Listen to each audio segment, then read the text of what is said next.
Yes sir. तो milk और coffee में कुछ तो कॉमन है। अब स्टेटमेंट वन का हमने यूज कर लिया, हमारे पास आंसर आया था 170 माइनस एक्स लोगों ने पार्टी अटेंड की, एक्स इज स्टिल अननोन। तो हम स्टेटमेंट वन से तो किसी निष्कर्ष पे नहीं पहुंचे। ये यहाँ तक समझ में आया आपको स्टेटमेंट वन तक? Yes sir. अब मुझे यस डिलीट सर। करना पड़ेगा। अब स्टेटमेंट टू का यूज करते हैं। मेरे पास इंफॉर्मेशन ये थी, स्टेटमेंट टू से तो आपको पता भी लग रहा है कि मिल्क ओनली वर्ड यूज हुआ है, तो मिल्क का कॉमन तो है। टी के साथ नहीं है बट कॉफी के साथ तो है। टी के साथ तो यहाँ पे पहले इन्होंने एक्सक्लूसिव कर दिया इस लाइन में। ये मेरा 15 था, ये मेरा 60 है, तो इसको अभी मैं इसके साथ यूज करता हूँ। Number of persons who attended the party is 5 times the number of persons who took milk only। Milk only आप अज्यूम कर लो स्टेटमेंट टू के बेसिस पे, एक्स अज्यूम कर लो एक बार, या वाई अज्यूम कर लो, एक्स पहले कंफ्यूज हो जाओगे तो। ठीक है, ये कॉमन वाले को एक्स अज्यूम किया था हमने पहले। ये मेरा 45 माइनस एक्स हुआ था। यहाँ तक समझ में आया था? Yes sir. और इसने क्या लिखा है, number of persons who attended the party is 5 times the number of persons who took milk only. तो पार्टी जो अटेंड की लोगों ने, मतलब persons who attended the party equals to 5 times y, है ना? Number of yes sir. Persons who attended the party is five सभी का times plus equal to 5y। हाँ, इसने 5y हमें पहले ही बता दिया। और पार्टी में कितने लोगों ने अटेंड किया, जो नंबर आपके सामने दिखते हैं वही नंबर होता है जो हम हर क्वेश्चन में करते हैं। तो टोटल यस ऐड कर लो कितना हुआ, 60 plus 15 plus 45 minus x plus x plus y, ये कितना किसके इक्वल है? 5y के। ये हमने ऐड कर दिया है, किसके इक्वल है? 5y के इक्वल है। अब हम बता सकते हैं एक्स एक्स कैंसिल हो जाएगा, तो 60 प्लस 15 प्लस 45 ये क्या होगा, 120 plus y equals to 5y, 120 equals to 4y। तो y की वैल्यू कितनी आ जाएगी, 120/4, तो y की वैल्यू 30। तो ओनली मिल्क वाले पीपल है 30, और पार्टी में उनके 5 गुना पीपल आते हैं, तो 5 टाइम्स 30, तो कितने हो जाएंगे, 150। यानी पार्टी में 150 लोगों ने ज्वाइन किया था। तो क्वेश्चन का answer how many person attended the party equals to 150, वो हम स्टेटमेंट टू का यूज करके बता पाएंगे। स्टेटमेंट वन से तो हमारे पास कोई आंसर नहीं है। अभी भी क्वेश्चन पूरा नहीं हुआ, आंसर ऑप्शन बताओ कौन सा होगा। The question can not be answered. को पहले ही पता चल जाता है कहाँ ट्रैफिक है, वो उधर से जाती है। गाइस किसी का माइक ऑन है प्लीज। माइक किसका ऑन है, देखो एक बार। The question cannot be answered even using both the statement together। ये क्वेश्चन गलत हो गया। The question can be answered by using both the statements together but cannot be answered using either। नहीं, both the statement together तो हमने use ही नहीं किया। The question can be answered by using either statement alone। नहीं, either नहीं, only two है ना ये वाला, मतलब एक का यूज करेंगे दो का नहीं।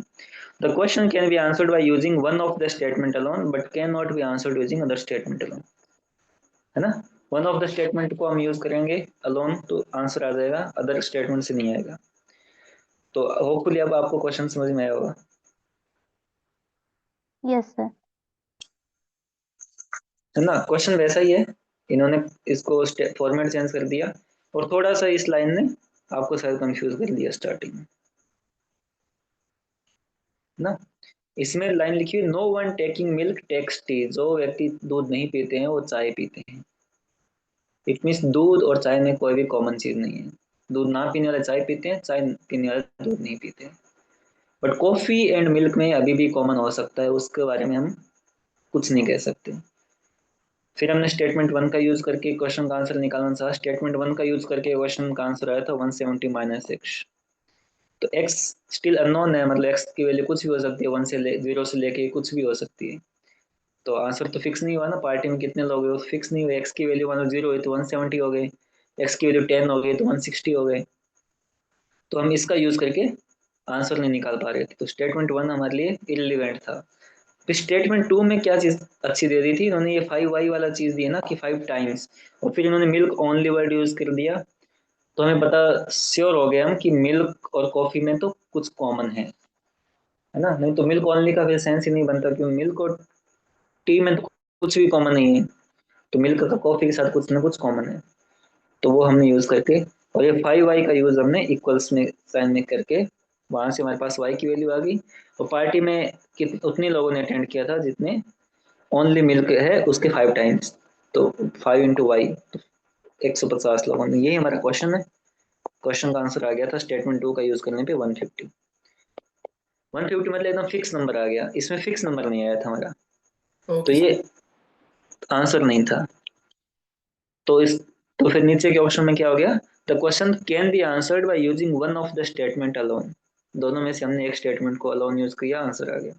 But can not be answered using the other statement alone, तो स्टेटमेंट 1 को अलोन यूज करेंगे तो आंसर नहीं आएगा, और दोनों को एक साथ यूज करने का तो कोई रिलेवेंस ही नहीं है, दोनों स्टेटमेंट अलग अलग डेटा दे रहे हैं तो एक साथ यूज नहीं हो सकता। तो अब तो आप होपफुली आ गया होगा समझ में ना, वेन डायग्राम बनाना ये इंपॉर्टेंट है, आप इसको कैसे बनाते हो उसकी हर इंफॉर्मेशन क्वेश्चन की इंपॉर्टेंट है। यस सर, इसमें ऑप्शन भी जो दिए गए हैं वो भी बहुत ज्यादा ध्यान रखने की जरूरत है, बहुत अच्छे ऑप्शन दिए गए हैं। इसके ऑप्शंस, वो स्टेटमेंट वाले क्वेश्चंस आप देखना उनके ऑप्शन अलग अलग बनाते हैं।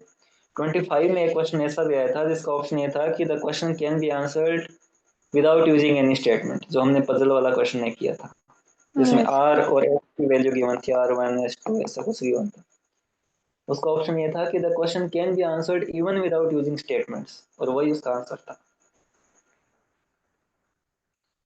स्टेटमेंट वाले क्वेश्चन इजी होते हैं, और कुछ एक क्वेश्चन में कंसेप्ट थोड़ा डेप्थ तक चलना पड़ता है। अब इस क्वेश्चन को करने के बाद तो वेन डायग्राम के सारे क्वेश्चन इसके नीचे ही है, इसके ऊपर तो हुआ ही नहीं कोई। ठीक है, आप वापिस करके देखोगे तो और क्लियर हो जाएगा।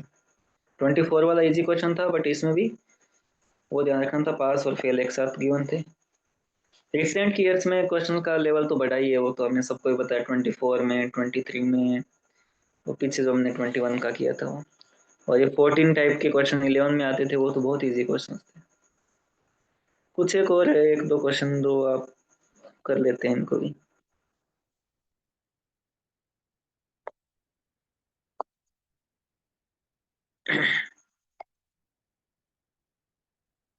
चलिए,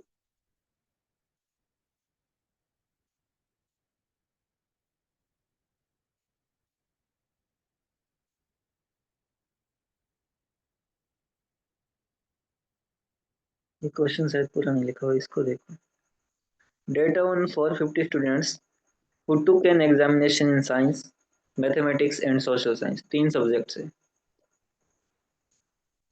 A number of students who passed in all subjects, failed in science, failed in mathematics, failed in social science, failed in all subjects, passed in science only, mathematics only, social science only।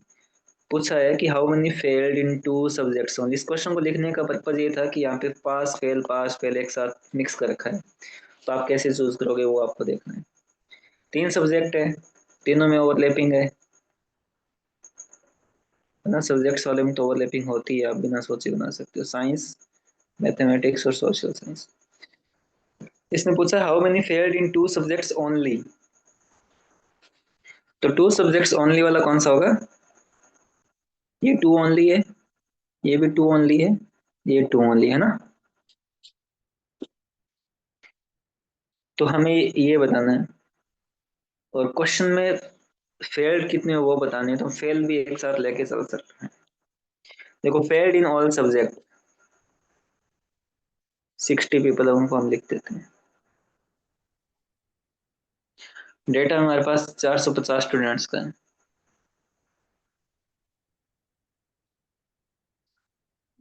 Failed in science,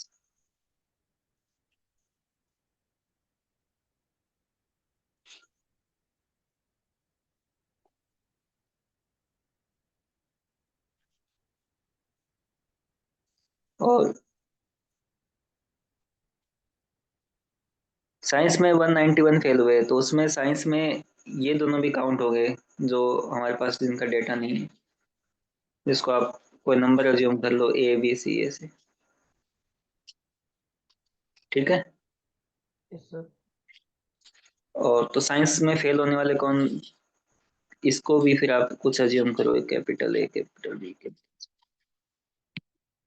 हमारे पास दो type के data है, पास और fail के, तो हम fail fail वाले एक बार चूज करके देखो, फिर पास वाले से भी देखते हैं। हमारे पास वैल्यू गिवन है a+a+b+60, a60 और b, इस यानी साइंस वाला। तो पूरी साइंस में कितने फेल हुए, 191। तो मैं a+b की वैल्यू कितनी लिख सकता हूँ, ये 60 उधर जाएगा माइनस होगा तो 131। यस। फिर m m का देखो, मैथ वाले का, मैथ में फेल हुए हैं b+, a+60+c।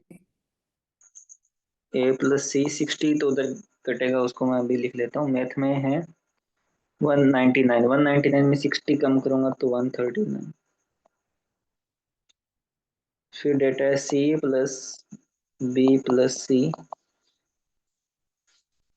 फेल इन सोशल साइंस 175 माइनस 60, 115। बताओ इस डेटा से कुछ निकाल पाएंगे क्या? हमें वैल्यू निकालनी है a+b+c की, बट उससे पहले हमें a b और c की वैल्यू चाहिए।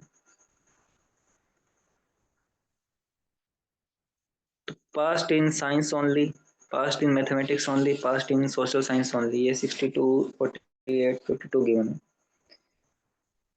अब पास्ट इन ऑल सब्जेक्ट भी हमारे पास गिवन है। अगर मैं ये फेल का है, एक बार इधर पास का बना के देखता हूँ, साइंस, मैथ और social science. Past in science only तो 52 ओनली है ना, तो ओनली वाला भर, ये भर लेता हूँ। मैथमेटिक्स 48 और ये 62। तो पास्ट इन ऑल सब्जेक्ट्स, और मतलब पास्ट इन 3 सब्जेक्ट्स। 60। नो नो, 167 सबसे ऊपर लिखा हुआ। हाँ 167।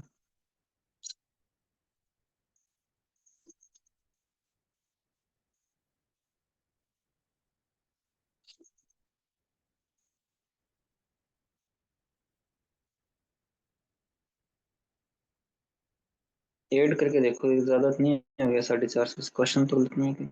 52, 48, 100, 62, 167, नहीं 329, ये कुछ मान लो आप, जी एक्स वाई जेड मान लो, एक्स वाई जेड। हमारे पास जो फेल स्टूडेंट है, सो वो कितने हैं उनका डेटा नहीं है। कितने पास हुए कितने फेल हुए दोनों मिला के टोटल स्टूडेंट 450 है हमारे पास। ठीक है, तो ये पास कितने हुए,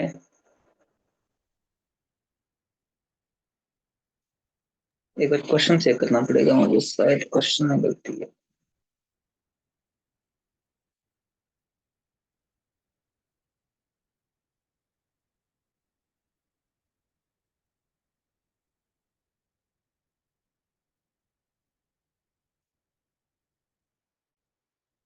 अब देखो एक बार इस क्वेश्चन में कहीं मिस्टेक लग रही है।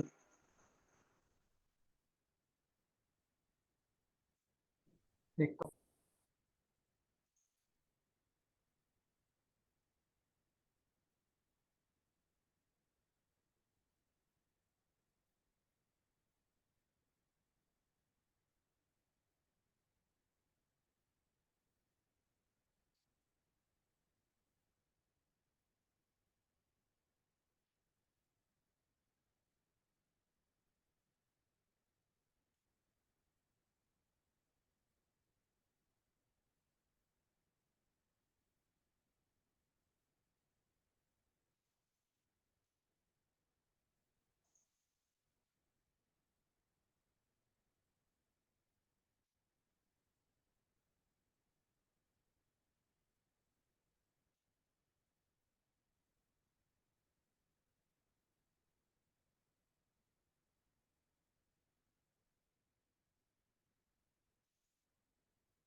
बट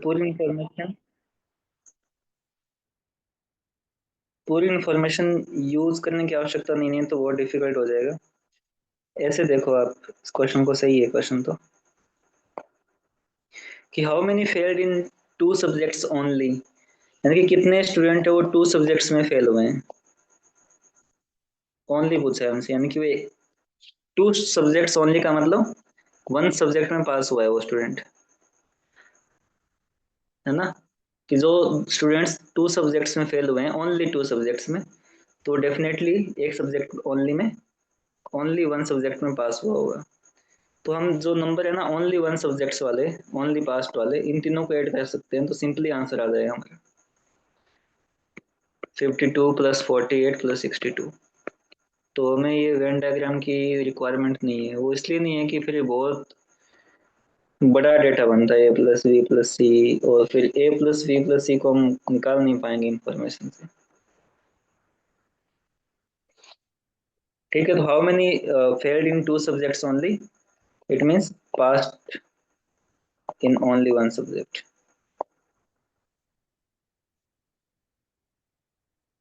तो ओनली 1 सब्जेक्ट्स में कितने स्टूडेंट पास है, 52, 48 एंड 62। तो ये कितने हो जाएंगे, 162, इसका आंसर आ जाएगा। आप ऐसे भी करके देखना एक बार घर पे, अगर आंसर सेम आए तो। ठीक है,